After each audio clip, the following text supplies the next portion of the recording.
Hello, this is Keto Sister. Welcome back to my channel. And today I'm gonna talk with you about the upcoming challenge for September the 2nd. We're gonna start the Fasting Carnivore-Keto 1, 2, 3 challenge again. And I'm gonna explain what the Fasting Carnivore-Keto 1, 2, 3 challenge is. Before I do, let me state that I am not a doctor, and everything that I share with you is about my experiences and or in my opinion only. Yes, I'm out and about getting me a little walk at the park. The Fasting Carnivore-Keto 1, 2, 3 challenge is something I started in June the 1st of this year, where I kind of combine like the 24-hour 1 day, 48-hour 2 day, and 72-hour 3 day fast into a group, along with right behind those fasts eating the same time frame. So but eating intuitively. So therefore, on like, let's say, September the 2nd, whenever you decide to go ahead and start your fasting, you can do it 12 midnight or however you decide. It just depends on when you want to kind of like, how you can set this is when you're thinking about starting your eating. Like if you work at a certain time, you might not want to eat until lunchtime, or you might want your window to be having a breakfast and a lunch, or you might want a lunch and a dinner. So that's how you set your time frame. So for me, for instance, I'll be headed back to work. I work early in the morning. So I start like 4 a.m. and get off at 12:30. If I wanted to eat at work, I would probably start at around the lunchtime that I would have. That's just an example, okay? But me, typically, while I'm at work, I really don't eat always. So since I get off so early, 12:30, be home by 1:30. I usually like my walks and everything. I might not break my eating window until 4 or 5 that evening, because then my 24 hours will overlap to, or if I break it at 6, say I start my eating at 6, and it's a 24-hour eating intuitively, I can give myself 2 days to eat on my 24 hours. See how that works? Yes. If I say at 6, then I eat again. That's 6 p.m. or 4 p.m. I will have until 4 p.m. the next day for my intuitive eating. You see what I'm saying? So I get 2 days rather than 1 day if I overlap it that way. So now let me explain. This is what you do. You have a 24-hour fast. So knowing what time you want to eat, that's what time you start your fast for 24 hours. So when you break your fast, or even if you didn't want to break your fast at that certain time, if you extended your fast to 25, 26, 27 hours, whatever it is, once you break your fast, and that's usually on a fasting app. I use a fasting app. I like Zero. Say I break my fast in 26 hours or 20, whatever, 30 hours. It don't even matter. But I was supposed to do a 24-hour. You can set your eating window that way too. So then whenever you break it, you restart your fasting window, because now that's your 24-hour eating window. You see what I'm saying? Stay with me now. And that's your eating window. But you don't want to extend your eating window. You can only extend your fasting window, okay? So You're going to do 24 hours fasting, 24 hours eating intuitively. That's when you're hungry, not eating just because, oh, I can eat. You will gain that weight. I will be the first to tell you that. And I've been maintaining for quite a while. But, you know, I've always been trickling downward, not upward. But so, you know, kudos to me. But at the same time, that's what I'm here for. You'll gain that weight. So eating when you're hungry. So, yeah, you do that. You reset it. You have your 24-hour eating window. When that go off, you don't extend your eating window. You start your 48-hour. That's the 2-day fast.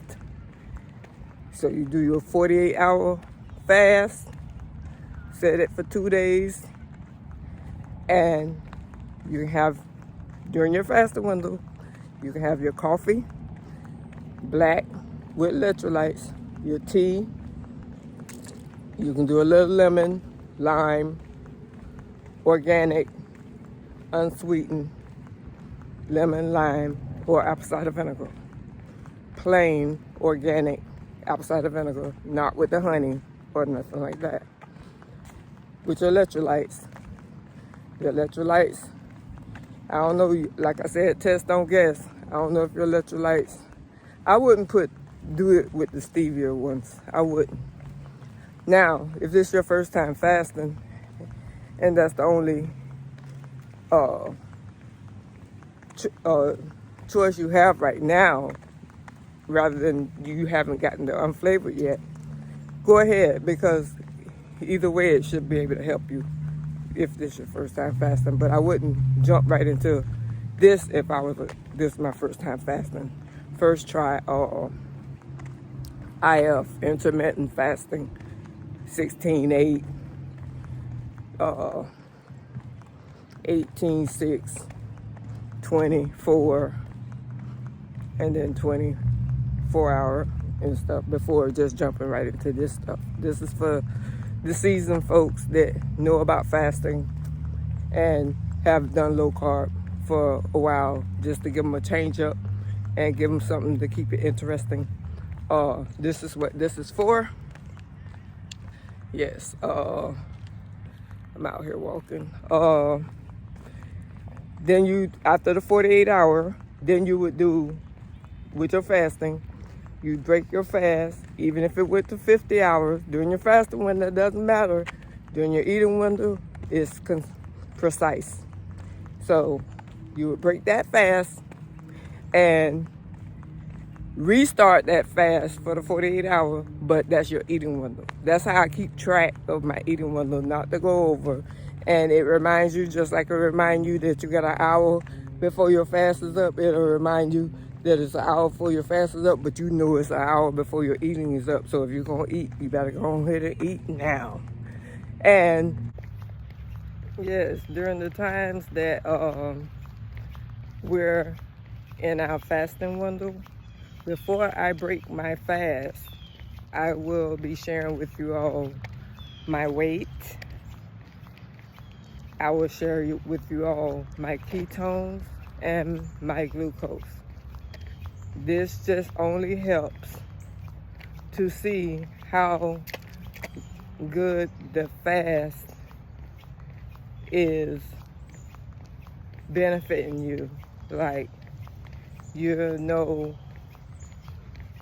about, like, you know how from the 24-hour to the 48-hour to the 72-hour this time versus the next cycle of the 24-hour, the 48-hour, and the 72-hour. The next cycle, your ketones are getting higher and higher. Your glucose is staying lower and lower each time during the fast, which is letting you know your body is actually getting the reset that it needs, because mine have improved since the time I've started. I've gotten the highest ketones as I was doing it over and over again, which was letting me know. And then I would be able to eat so much more, and still my glucose will stay lower and everything like that. And even the times that I have had me a little alcoholic beverage or so, I've gotten back low blood sugar and not too high like before. So yes, I want to know, you drop it in the comments, who's going to join me for this challenge. I would be glad to have you join me for this challenge, with me through this challenge. And I did mention, but I think I cut it out, so I'm going to reiterate.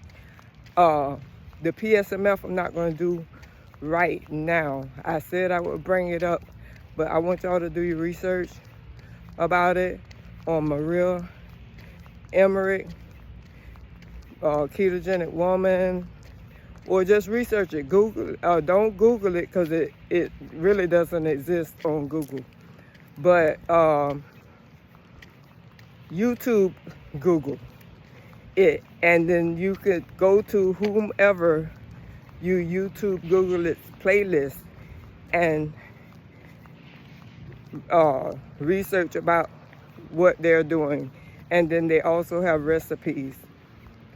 So right now, instead of sharing it with the world, I want y'all to do your research on it. Tell me if you're interested, drop it in the comments. And they also have recipes. I got Maria Emmerich's book for that, 2 of them, ebooks. And so I've done it in the past before. Like I said, I have a sprinkle of this and a sprinkle of that. I literally do, and stuff. Even with the high fat days and stuff like that, too much of anything ain't good for you. So a sprinkle of this and that here and there, it all keeps it interesting and everything like that. So drop in the comments who's going to join me. I'm glad to have you here. Continue to like, comment, share, subscribe. I thank you for the new subscribers. I do read my comments, and I am ready. So I just wanted to explain what the challenge is for those of you who haven't tried it yet, and to, I will continue to explain it. And tell me who's going to join me. I would be glad. And don't forget, most importantly, I am here to encourage, inspire, and motivate you as I encourage, inspire, and motivate myself. I thank you for joining me. Bye-bye.